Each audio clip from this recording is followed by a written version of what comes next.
सभी स्टूडेंट्स का Bansal maths class में स्वागत है। हम लोग आपसे लास्ट टॉपिक में बात कर रहे थे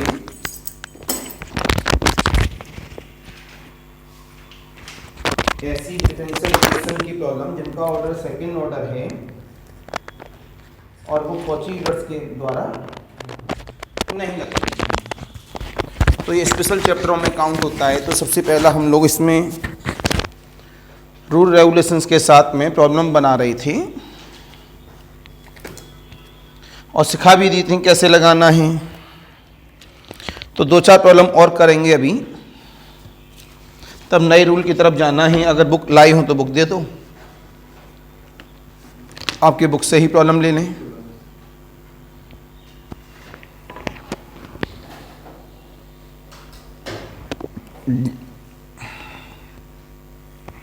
तो इसमें प्रॉब्लम लिखेंगे सभी बच्चे। Solve the differential equation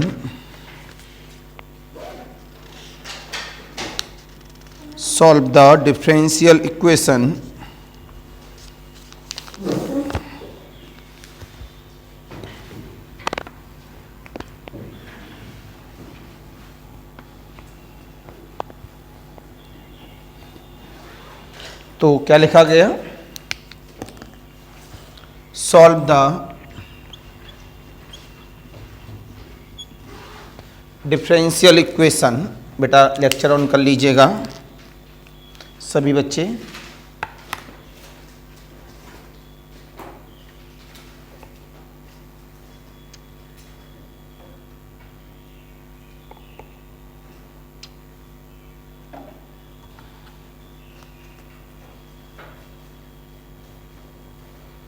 x square D two Y upon D X to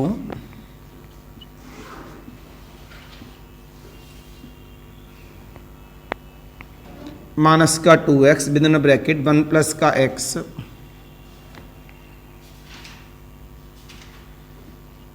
D Y upon D X plus का 2 time of 1 plus X into Y equal of the X cube. देखेंगे सभी बच्चे solve करने के nature पर। Left side भी है, right side भी है, दोनों साइडें हमारे पास। देखें, आपने बोला गिवन दो प्रॉब्लम करूंगा, एक ये एक और, इससे आपके पास कमांडिंग हो जाएगी। X square D two Y upon D X two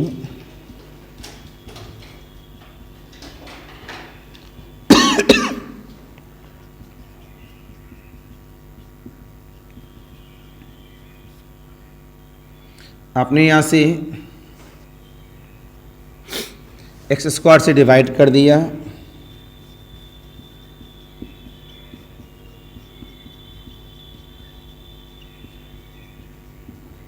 plus 2 upon the X square bracket में 1 प्लस का एक्स बराबर का एक्स क्यूब। जब इसका एप्लीकेशन कर रहे हैं हम लोग सभी, आपने बोला इसमें कॉची यूलर नहीं लगेगा, सेकंड ऑर्डर का जरूर है क्योंकि ये तो एक्स स्क्वायर है लेकिन यहाँ अकेला एक्स, इस वजह से कॉची यूलर नहीं लगेगा। आपने बोला कंपेयरिंग बाई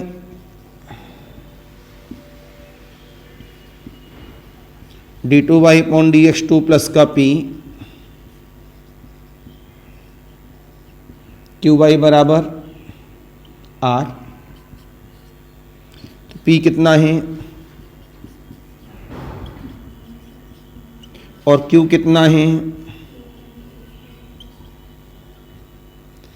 अब पी और क्यू में कोई रिलेशन बनाना है आपको। हमने रिलेशन ऑलरेडी बताई हैं केस नंबर 1 और केस नंबर 2 में। तो आपको यहाँ से अपने आप में रिलेशन बना के कंप्लीट इन्फॉर्मेशन देनी है कि हमारे पास में रिलेशन किस तरह का है। तो आपने जवाब दिया यहाँ पर, अगर इसमें x का मल्टीपल कर दें और दोनों को जोड़ दें तो क्या हो जाएगा? 0 हो जाएगा। तुरंत जवाब मिला आपने यहाँ से, हियर p प्लस का क्यू एक्स बराबर 0, सो y बराबर x is a part of CF और फर्स्ट। सो हमारे पास होता था y बराबर UV is a complete solution, तो इसे हम क्या मानते हैं U। सो y बराबर XV, इसका नाम है equation number 2 is a complete solution of first.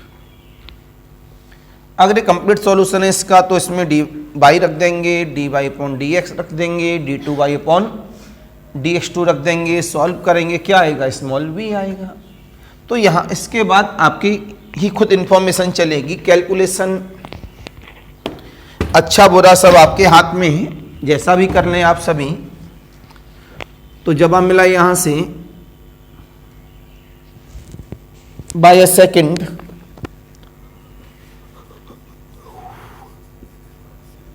dy/dx बराबर x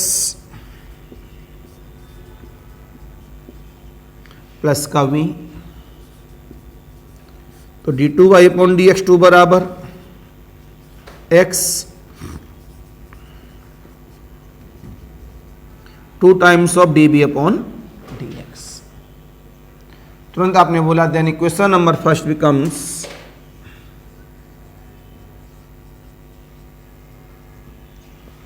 इक्वेशन नंबर 1 में पुटअप कर दें d2y/dx2 की value x upon dx2 plus का 2 dB/dx माइनस का 2/x ब्रैकेट में 1 प्लस x dB/dx प्लस का v प्लस का q by q q q q ये रहा ऊपर plus 2/x² 1 plus x into XV equal of the XQ, right. फिर अपना वही फंडा बनाना है d2b/dx2 के साथ dB/dx के साथ। तो क्या मिला यहां से x d2b/dx2 plus 2 times of dB/dx है, x से x कैंसिल है तो माइनस का 2 हुआ, माइनस का 2x हुआ dB/dx,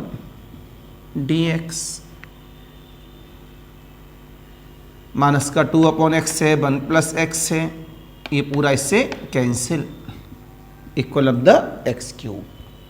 जो b वाली टर्म है वो आपस में कैंसिल हो गए। जवाब मिला यहां से d2b/dx2 माइनस का 2x बराबर XQ। इंफॉर्मेशन हमें कितनी मिली यहां से, इसका नाम है हमारे पास इक्वेशन नंबर 3।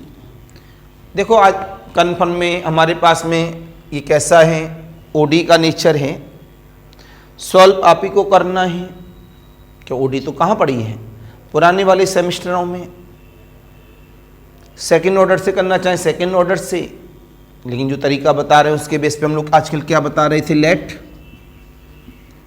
dB/dx बराबर p, तो d2b/dx2 किसके बराबर, देन इक्वेशन नंबर 3 बिकम्स, ये बन गया dP/dx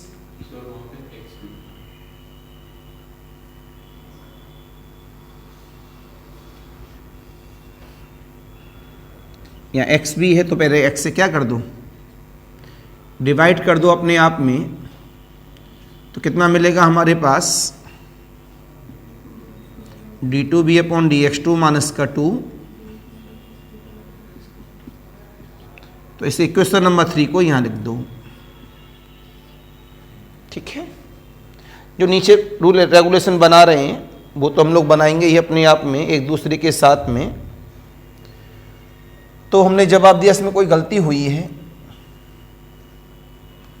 चेक इट, आगे बढ़ेंगे तो गलत हो गया तो दिक्कत हो जाएगी। यहाँ से हम लोग कर रहे थे, गिवन डिफरेंशियल इक्वेशन थी, एक्स स्क्वायर से डिवाइड दिया। अच्छा यहाँ डिवाइड नहीं किए हम लोग, क्या बचा एक्स, बाकी सब डिटो सेम था। यहाँ क्या था एक्स, यहाँ क्या था एक्स, यहाँ क्या था एक्स, तो एक्स एक्स डिवाइड करने कितना हो जाएगा 1। ठीक है, थोड़ा सा ध्यान दीजिए, उसमें कभी डिवाइड रह गया तो लास्ट में इसका आगे जाके गलत हो जाता। Equation number 3 becomes dp upon dx minus का 2p इज इक्वल टू 1। कल मैंने आपसे कहा था ना कि इन सभी जगह पर ओडी वाला रूल लगेगा। ये कैसा है, दिस इज लीनियर। तो जिन बच्चों को ओडी वाले लेक्चर चाहिए, कौन से ओडी, तो वो आप मेरी प्लेलिस्ट में जाइए, ओडी के लेक्चर ओडी में मिल जाएंगे। पहले ओडी पढ़िए, कौन सा 1 ऑर्डर 1 डिग्री वाला, तब जाकर ये इस पे कमांडिंग होगी। और कौन सा ओडी पढ़िए कांस्टेंट कोफिशिएंट वाला, तब जाके इस पे कमांड होगी। अगर वो 2 चैप्टर हमको पुराने नहीं आते हैं तो ये चैप्टर कमांड नहीं कर पाएगा आप लोगों का, तो वो मेरी प्लेलिस्ट में है, लेकिन ओडी के प्रॉपर नाम से है। ये ओडी के नाम से लेकिन सेकेंड ऑर्डर के नाम से है साथ में। तो जवाब मिला यहां से, तो कंपेयरिंग बाई, तो यहां से इंटीग्रेटिंग फैक्टर निकालेंगे।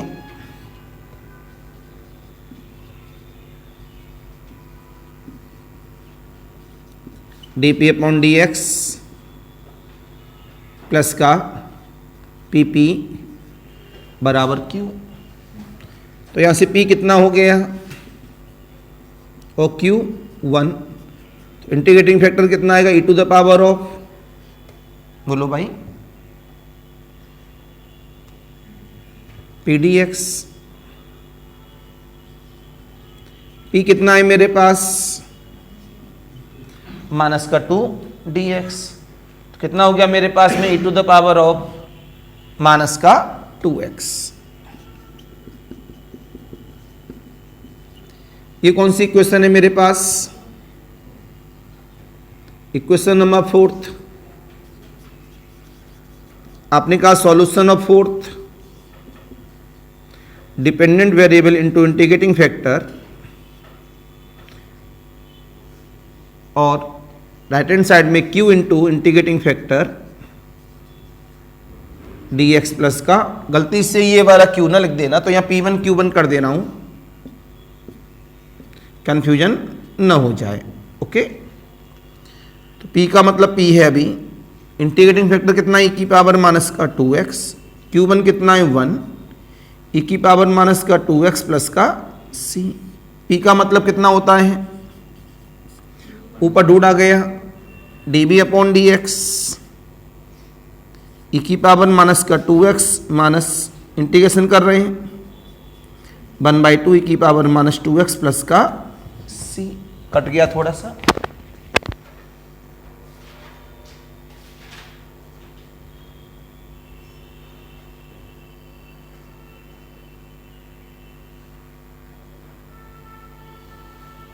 राइट।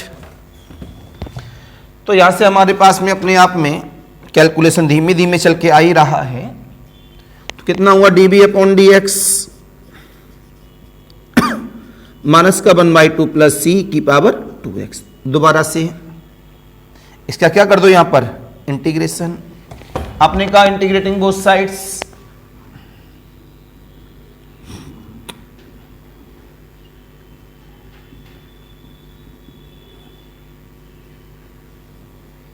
तो v equal of the minus का xy2 प्लस cy2, c1 कर दो फिर, क्यों दूसरा कांस्टेंट आने वाला है, c1/2 e की पावर 2x प्लस का c2।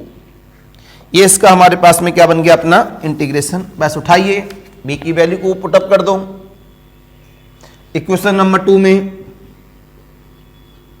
Then equation number 2 becomes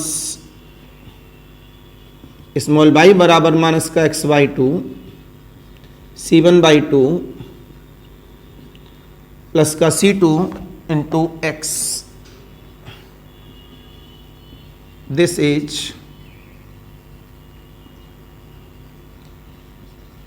required solution. कोई दिक्कत? प्रॉब्लम बड़ी होती है नो डाउट, लेकिन बहुत टिपिकल नहीं होती। एक रूल रेगुलेशन है। अगर हमको ओडी का 1 ऑर्डर 1 डिग्री वाला पूरा चैप्टर आता है, ओडी का हायर ऑर्डर एंड 1 डिग्री वाला विथ कांस्टेंट कोफिशिएंट वाला पूरा चैप्टर आता है, तो सेकंड ऑर्डर वाला ओडी के लिए जो रूल रेगुलेशन बता रहे हैं ये टिपिकल बिल्कुल भी नहीं है। तो जानना तो आपके लिए है। जल्दी से नोट करें, क्लासरूम की फेयर कॉपी में एक प्रॉब्लम करा के इस वाले रूल को समाप्त कर देंगे, फिर आगे बढ़ जाएंगे।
राइट बेटा।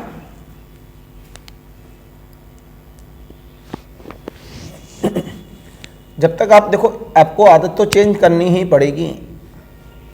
अगर आदत चेंज नहीं करते हैं तो ये सेमेस्टर भी निकल जाएगा, फिर अगले वाला, फिर अगले वाला, चलो उसके बाद मास्टर डिग्री हो जाएगी। कभी सोचा इसका समापन क्या है? और जिस दिन आप समापन सोचने लगे तो शायद उस रात को आपको नींद नहीं आएगी, ये कन्फर्म है, गारंटी देता हूं।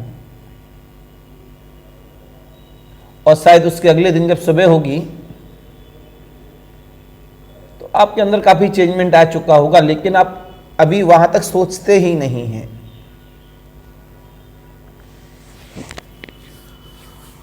प्रभु,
एक प्रॉब्लम और देखेंगे जो काफ़ी इंपॉर्टेंट भी रही है अपने आप में।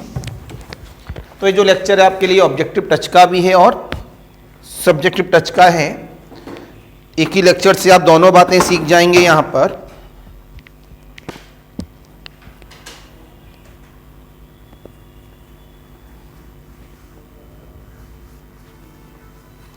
देखेंगे ध्यान से, solve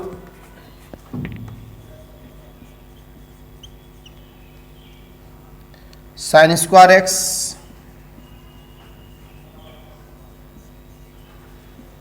d2y upon dx2 equal to 2y। यहां से प्रॉब्लम में दिया गया given that small y equal of the cot x is a solution of it. देखेंगे बड़े गौर से। अब इन्होंने यहां पर जो पार्ट ऑफ सी एफ निकालते थे वो उन्होंने अपनी मर्जी से दे दिया है। तो आपने लिखा गिवन डिफरेंशियल इक्वेशन इज, हमें कैसे पता लगेगा? इससे लगाना है।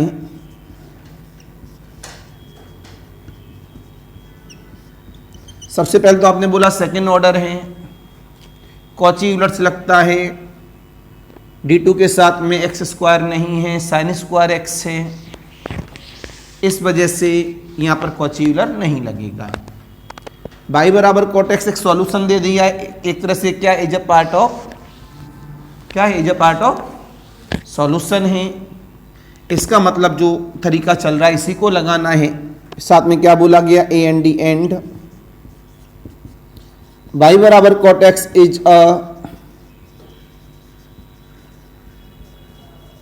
Part of solution of first.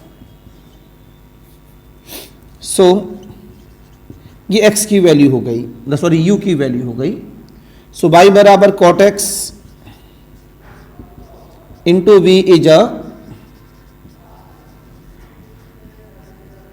Complete solution of first, इस इक्वेशन नंबर 2 कह दिया। तो इसमें रखेंगे इन सब बातों को, तो dy अपॉन dx निकाला गया, तो dy अपॉन dx कितना हो जाएगा हमारे पास, पहला फंक्शन दूसरे का डिफरेंशिएशन, पहले का डिफरेंशिएशन माइनस का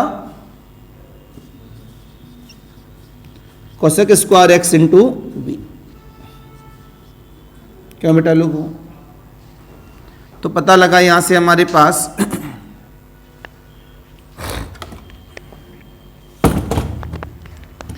हमें कहां तक जाना है, d2 बाई अपॉन dx2 तक लिखे गए, d2 by upon dx2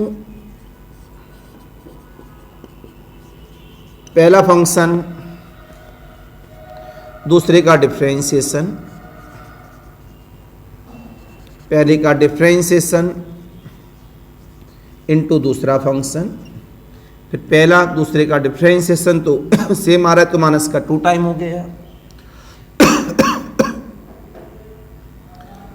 cosec square x का क्या करना है, अब डिफरेंशिएशन, माइनस टाइम पहले से बाहर था हमारे पास, तो कोसेक स्क्वायर का डिफरेंशिएशन कितना हो जाएगा, 2 टाइम्स ऑफ कोसेक एक्स, और कोसेक एक्स का माइनस का कोसेक एक्स कॉट एक्स, तो minus minus 2 times of cosec square x into cot x into b, ये इसका बन गया।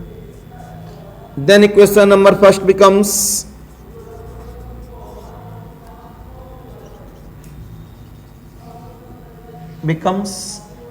रखो भैया इसके अंदर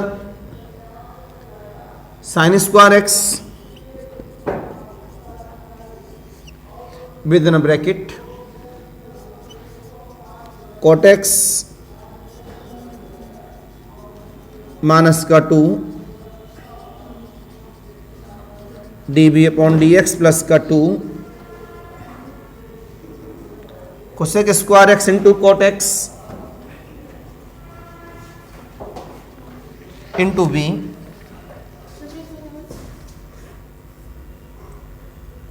एक को लब्धा 2 by,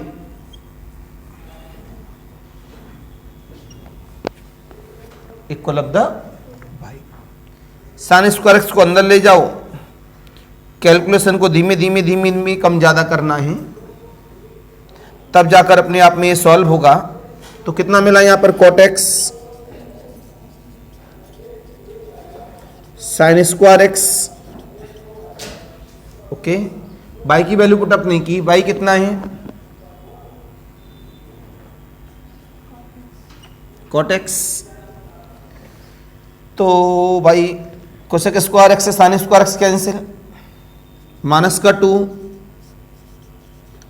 db upon dx, cosec square से sine square X cancel, 2 cot X B से 2 कॉट एक्स बी भी होता है इसमें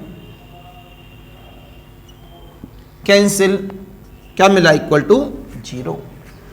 कितना बड़ा लाइन लग रही थी, लेकिन कटने पिटने के बाद एक छोटी सी लाइन बन के तैयार हो गई। इसके कोफिशिएंट को इसके नीचे गिरा दिया,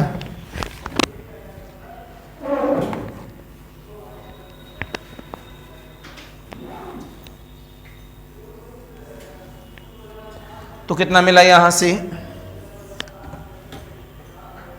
sign square x sine square b upon dx2 minus का 2 upon the cot x into sine square x db upon dx बराबर का 0। कटिंग पिटिंग कर ली, इसका मतलब है कॉस अपॉन साइन, इसका मतलब है साइन स्क्वायर, साइन से sine, main point only calculation, बार बार कहता हूं कैलकुलेशन कमांडिंग कर लोगे तो ज़्यादा तकलीफ नहीं होगी। Late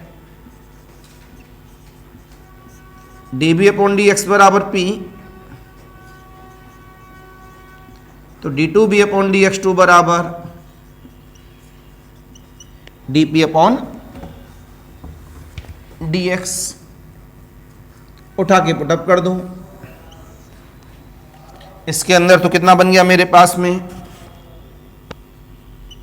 D p upon D x minus का 2 अपॉन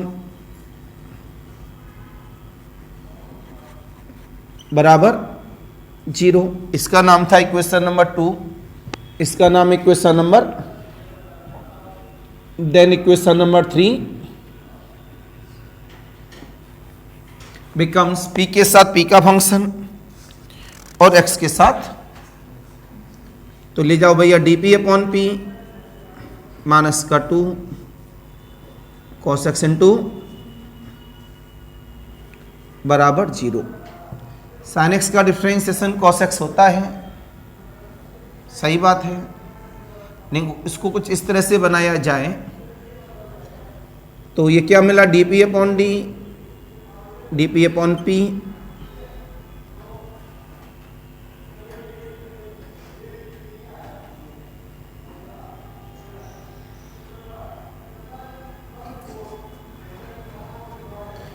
एक कॉस का मल्टीपल करें, एक कॉस का डिवाइड करें, तो बेकार यहां से हमने चेंज किया, फिर कोई बात नहीं, चेंज कर लिया तो कर लिया।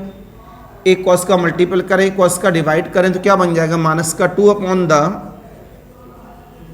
कॉस स्क्वायर एक्स इंटू, बोलो बेटा, तो d p upon p minus का 2 sec square x upon the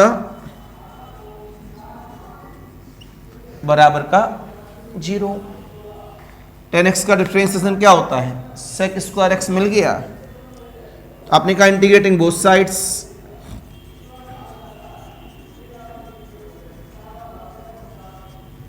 both sides कितना आ जाएगा, log p माइनस का 2 log tan x बराबर का log c1, क्यों बच्चा, तो कितना मिला यहां पर, log of p into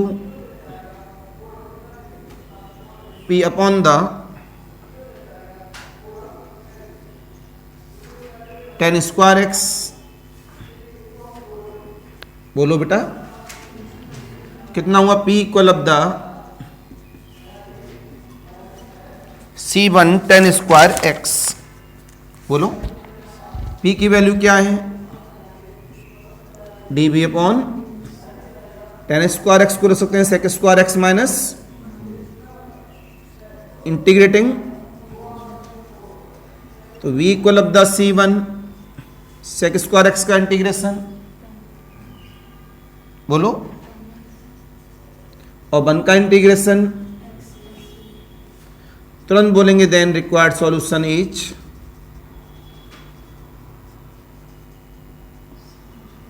by second, क्या होती है मेरे पास, y बराबर का, कहीं लिखा था मैंने, cot x into B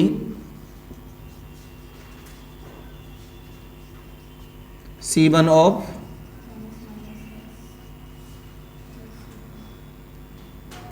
plus का, तो यहां से हमें क्या नहीं निकालना पड़ा, पार्ट ऑफ सी एफ क्यों नहीं निकालना पड़ा, क्योंकि दे रखा था। कोई दिक्कत, एनी कंफ्यूजन, एनी डाउट, तो नोट करिए।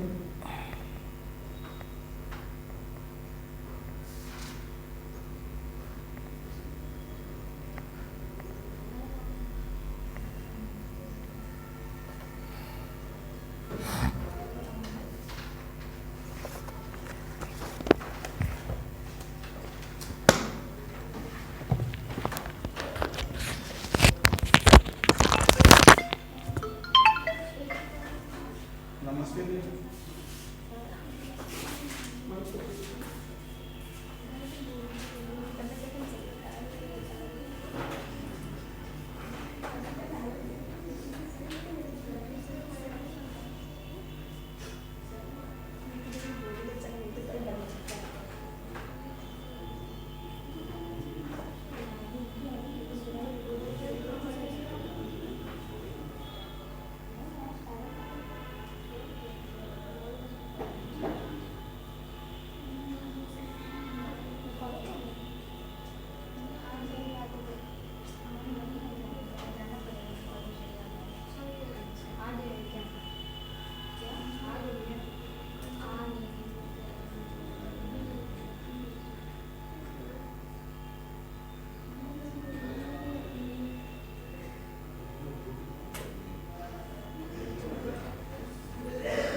राइट बेटा। तो आपको मैंने बताया कि कभी जब पार्ट ऑफ सी एफ अगर दे देते हैं वो, तो आपका वो 4-5 लाइन का काम कम हो गया, क्योंकि शायद वहाँ पार्ट ऑफ सी एफ हम लोग निकाल नहीं पाते। इस वजह से उन्होंने इसको क्या दे दिया, यहाँ पर पार्ट ऑफ सी एफ दे दिया। लेकिन मेन मीनिंग है यहाँ पर इसका कैलकुलेशन, कि कैलकुलेशन को संभाल के करना है, ये सबसे बड़ा मेन मीनिंग है।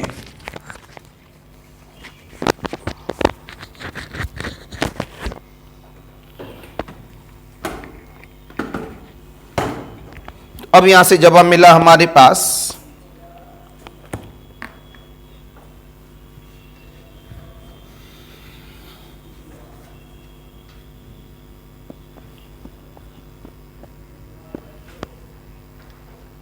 तो मैं कुछ प्रॉब्लम घर के लिए दे रहा हूं आपको होमवर्क में। कल कितनी प्रॉब्लम दी थी होमवर्क में? 2। कौन कौन सी?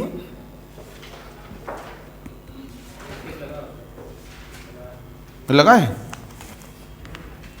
In homework x d2y upon dx2 x minus का 2 माइनस 2y बराबर x cube. Problem number 1 x d2y upon dx2 minus 2 plus x dy upon dx plus का 2y बराबर x dy upon dx minus y x minus का 1 d2y upon dx 2 minus x plus का 1। इनके answer भी साथ साथ लिखेंगे। y बराबर एक्स क्यूब प्लस का c1 x square minus x plus का 2 प्लस का c2 e की पावर माइनस एक्स, y बराबर माइनस का 1 प्लस का c1 e की पावर x। जैसे मैंने कल सिखा रहा था कि इंटीग्रेशन अगर सॉल्व ना हो तो उस इंटीग्रेशन के अंदर ही रोका जा सकता है। जैसे ये प्रॉब्लम रोकी गई है इसके आंसर में। इसका आंसर देखेंगे y बराबर c1 e की power x plus c2 x minus 1 plus का X square. Problem number 4 x d2y upon dx2 minus का 2x plus 1 dy upon dx plus x plus 2y बराबर x माइनस 2 e की power x। Problem number 5 5-6 problem कर लो तो एक confidence आ जाएगा आपके पास। x d2y upon dx2 plus 1 minus X dy upon dx minus का y बराबर e की power x। Problem number 6 1 minus का X square d2y upon dx2 minus का x dy अपॉन dx बराबर का 2। अब इसमें हम देखते हैं इनके आंसर्स के लिए नेचर।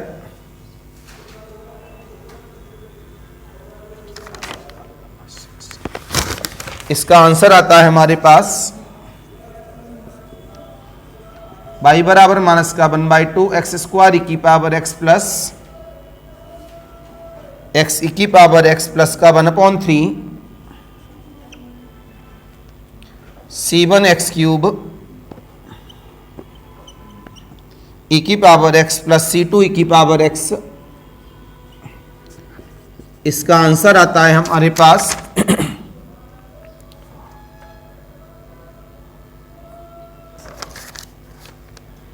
y बराबर e की power x log x plus का c1 e की पावर x इंटीग्रेशन ऑफ, देखो यहां भी इंटीग्रेशन में रुकना पड़ा, एक इनवर्स फंक्शन है, एक ट्रिग्नोमेट्रिकल है, सॉल्व ही नहीं हो पाएंगे दोनों, प्लस का c2 e की पावर x, ये आता है हमारे पास इसका आंसर y बराबर sine inverse x square plus का c1 sine inverse x plus का c2। ये प्रॉब्लम मैंने घर के लिए आपको दे दी है लगाने के लिए, और ये एक्सरसाइज हमारे लिए समाप्त। बड़ा चैप्टर है अपने आप में।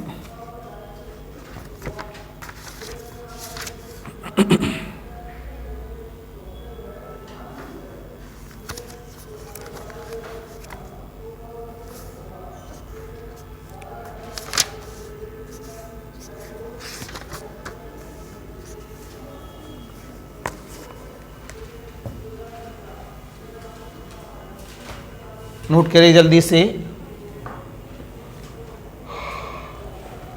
2 दिन से आप गायब थे।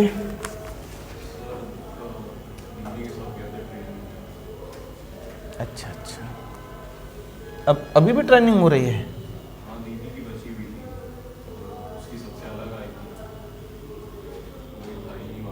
हो गई? चलो गुड। कहाँ पोस्टिंग है अभी? 3-4 सालों में हो जाती होगी ना अपने आसपास।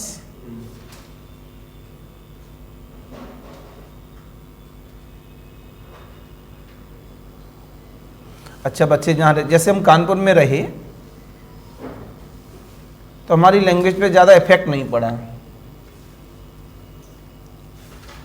आगरा की लैंग्वेज थोड़ी सी खड़ी बोली है, वह स्ट्रेट फॉरवर्ड बोलते हैं, लेकिन अभी बहुत सारे बच्चे ऐसे होते हैं जहाँ रहते हैं वहाँ का बहुत बड़ा इफेक्ट डाल देते हैं अपने ऊपर, वहाँ की लैंग्वेज वगैरह काफ़ी चेंज हो जाती है।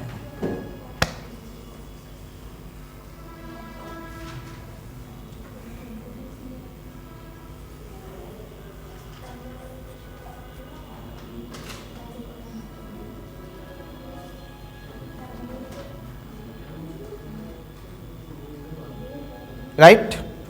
अब इसमें सबसे इंपॉर्टेंट हेडिंग देंगे आप, सबसे इंपॉर्टेंट हेडिंग जिसमें से भी ऑब्जेक्टिव भी मिलेगा और सब्जेक्टिव भी मिलेगा, दोनों बातें मिलेंगी। Variation of parameter, rule number 2, variation of parameter method. क्या नाम है? वेरिएशन ऑफ पैरामीटर मेथड सबसे इंपॉर्टेंट है। मतलब इस मेथड के बाद में जो इंपॉर्टेंट आता है वो वेरिएशन ऑफ पैरामीटर है। बाकी जो बीच के 3 रूल हैं वो इतने इंपॉर्टेंट नहीं हैं जितना कि आगे वाली हैं। ये ऐसी प्रॉब्लम है सेकंड ऑर्डर की जो किसी भी मेथड से सॉल्व नहीं होती हैं। वेरिएशन ऑफ पैरामीटर में कह सकते हैं वो किसी दूसरे मेथड से भी सॉल्व हो रही होंगी, लेकिन जब उन्होंने नाम दे दिया वेरिएशन ऑफ पैरामीटर का तो भाई उसी से लगाना है।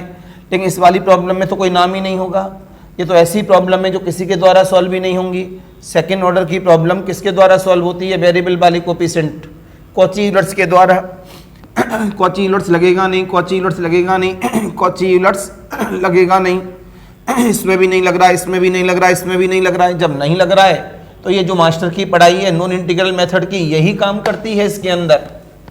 ऐसी प्रॉब्लम सेकेंड ऑर्डर की जिनके डिफरेंशियल कोफिशिएंट के कोफिशिएंट कैसे हैं? वेरिएबल, लेकिन कॉची यूलर्स नहीं लगता है, तो हम लोग कौन सा रूल लगाते हैं? Non integral method. इसके बाद तो जो नाम बोला जाएगा उसके अकॉर्डिंग लगाएंगे। तो ये मास्टर की है आपके पास में प्रॉब्लम को सॉल्व करने के लिए। तो ऑनलाइन वालों के लिए फिर नमस्कार, बाय बाय।